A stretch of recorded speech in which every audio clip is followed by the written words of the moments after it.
First of all, you've had a chance to meet some of Donald Trump's appointees to the cabinet. Yes. Who are you excited about? Who do you have some reservations about?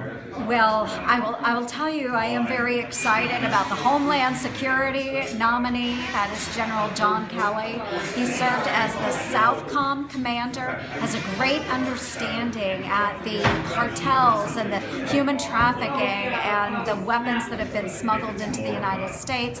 He understands protecting our homeland, so I think he's an exceptional choice for Homeland Security Director. I'm also excited about retired General Mattis, who will serve as the Secretary of Defense, someone that understands how our military works and really wants to focus on our American military men and women and making sure that they're properly trained and equipped. Those are two that I'm really Do you think excited the about. waiver that he's going to need is there going to be any problem getting it passed? I don't believe that there will be any problem with the waiver issue. You will find that even Democratic colleagues, wonderful friends across the aisle, really appreciate his service to the United States and the fact that he understands the global threat that we have. So they feel good about that. Not to say everybody's going to be on board with the waiver, but that he is a great example of a leader and someone that we can trust to protect our national interests, especially abroad. Now, you oppose the UN resolution against Israel. I'm just kind of curious. Is it about time for the U.S. to start possibly looking at the amount that we're spending on the UN? Impact should cuts be made to our budget in regards to the UN? Well, I do think that action is necessary, and I think that the United States is now positioned to start standing up and flexing our muscles a little bit because we do contribute so much to the UN.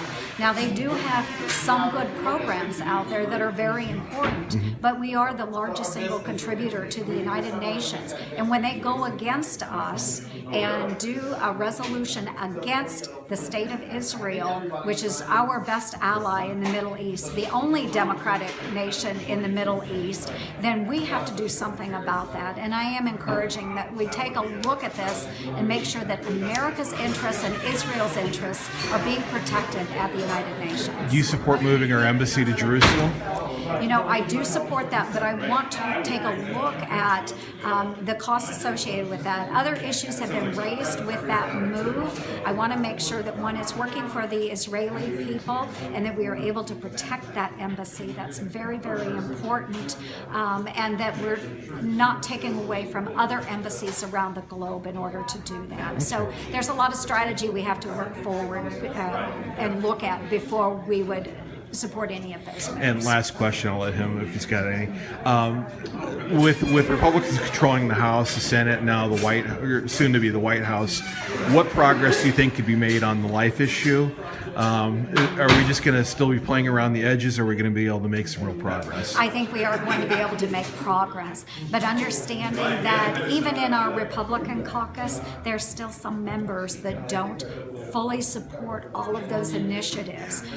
There are still some pro-choice members out there, so we are making progress. I am a firm believer in life, and I will continue to work for the unborn. Very important to me. Thank you very much.